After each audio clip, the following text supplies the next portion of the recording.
तो दोस्तों, अब हम एंटर हो रहे हैं कोर्स के लास्ट हिस्से के अंदर। आपने अब तक काफ़ी डिफरेंट सॉफ्टवेयर सीखे हैं डिजिटल मार्केटिंग के इस कोर्स में, और मैं 100% श्योरिटी से कहता हूं कि उन सॉफ्टवेयर्स को यूज़ करके आपने अब तक पैसे भी कमाना शुरू कर दिए होंगे। मुझे अक्सर लिंक्डइन के ऊपर मैसेजेस आते हैं और फेसबुक पे मैसेजेस आते हैं कि सर आज हमने फेसबुक को यूज़ करते हुए $25 कमाए, आज हमने लिंक्डइन मार्केटिंग को यूज़ करते हुए $45 कमाए, and that gives me a lot of pleasure and happiness. अब हम कोर्स के इस आखिरी हिस्से के अंदर थोड़ी-सी थ्योरी के बारे में पढ़ेंगे और थोड़ा-सा देखेंगे कि मार्केटिंग की थ्योरी या डिजिटल मार्केटिंग की थ्योरी कौन-कौन सी ज़रूरी है जिसके बारे में आपको पता होना चाहिए। आप कोई भी मार्केटिंग की किताब जब आप उठा के देखें, तो उसके अंदर सबसे पहला टॉपिक कौन-सा होता है? याद करें, जब मैंने आपको व्हाट इज़ मार्केटिंग का वो सेशन पढ़ाया था, तो उसमें मैंने आपको बताया था कि किसी भी मार्केटिंग बुक को जब आप उठा के देखेंगे, तो उसमें पहला टॉपिक होगा व्हाट इज़ मार्केटिंग, यानी मार्केटिंग की डेफिनिशन।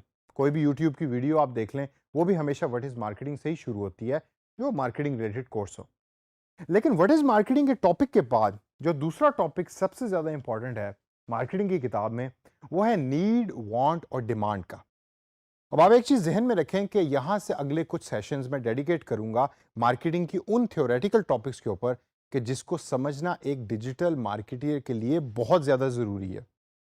अगर आपको याद हो, तो एक सेशन मैंने आपको बताया था जिसमें हमने जार्गन्स के बारे में डिस्कशन की थी कि डिजिटल मार्केटिंग के जार्गन्स क्या-क्या हैं। सीपीए था, सीटीसी था और डिफरेंट जार्गन्स के जो डिजिटल मार्केटिंग इंडस्ट्री में डिफरेंट डिजिटल मार्केटियर यूज़ कर रहे हैं। इसी तरीके से ये मार्केटिंग के वो जार्गन्स और टॉपिक्स हैं कि जिसको समझना और सीखना बहुत ज़रूरी है आपके लिए। तो आइए ज़रा थोड़ी-सी नज़र डालते हैं आज के इस टॉपिक के ऊपर जो है digital need, want and demand का। लेकिन सबसे पहले ये नीड, वांट और डिमांड होती क्या चीज़ है? यहाँ मुझे एक वाकया याद आता है।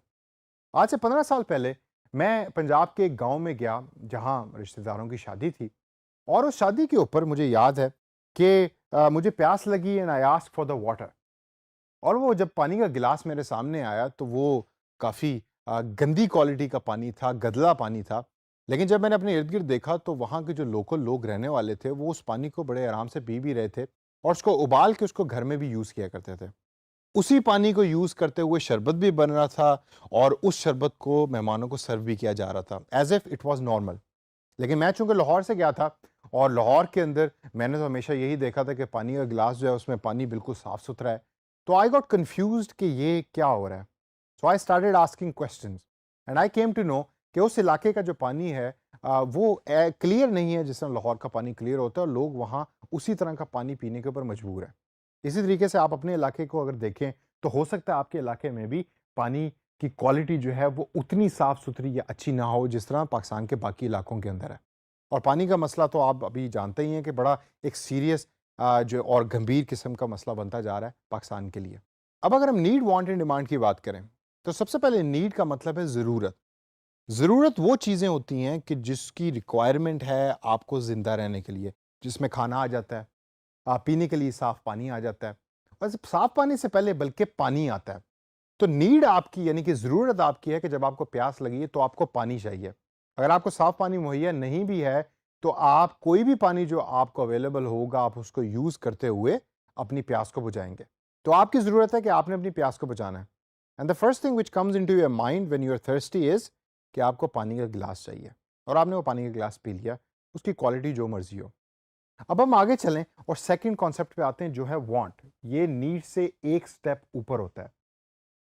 अब आपने पानी की तलब आपको हुई, आपने प्यास लगी, आपने पानी का ग्लास पी लिया, आपको उसकी ज़रूरत थी। अब वांट के अंदर आप डिफरेंट ऑप्शंस की तरफ देखते हैं। अब आप देखते हैं कि यार अच्छा, मैंने पानी पीना है और पानी साफ-सुथरा होना चाहिए, क्योंकि मेरा जो नॉलेज है और मेरा जो एक्सपीरियंस है वो मुझे बताता है कि साफ पानी अगर मैं पीऊँगा तो मेरी सेहत बिल्कुल ठीक रहेगी। तो नॉलेज और प्रीवियस एक्सपीरियंस जो है वो वांट को शेप करने के अंदर बहुत बड़ा रोल अदा करते हैं। तो आप फिर क्या डिज़ायर करेंगे?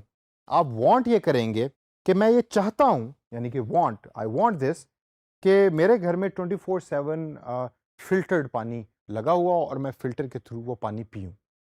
दैट इज़ योर वांट, कि you need a clean water. Need के अंदर you just wanted a glass of water. Want के अंदर you want a clean water. और लास्ट कॉन्सेप्ट है डिमांड का। डिमांड के अंदर बहुत बड़ा रोल प्ले हो रहा होता है आपकी बाइंग पावर का। ये बाइंग पावर क्या चीज़ है?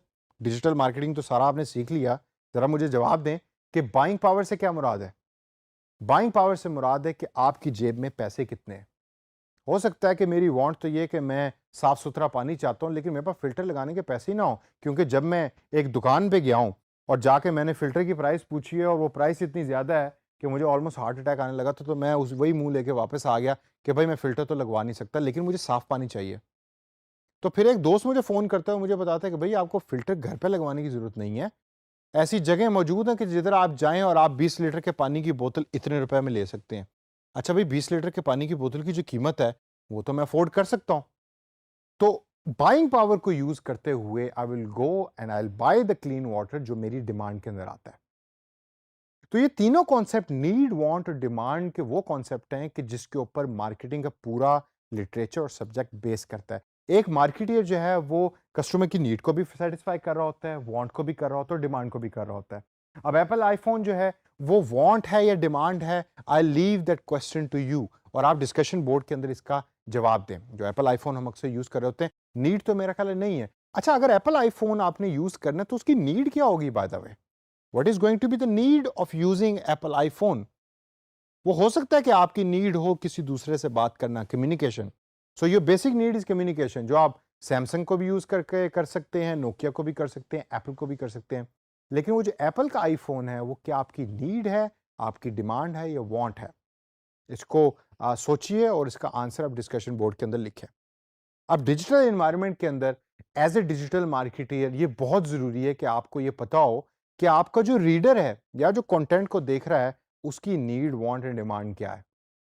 हो सकता है आपने एक ब्लॉग बनाया है और उस ब्लॉग के ऊपर आपने एक आर्टिकल पोस्ट किया है और उस आर्टिकल को पोस्ट पढ़ने वाले या पोस्ट को रीड करने वाले लोग हैं, उनको एंटरटेनमेंट की ज़रूरत है।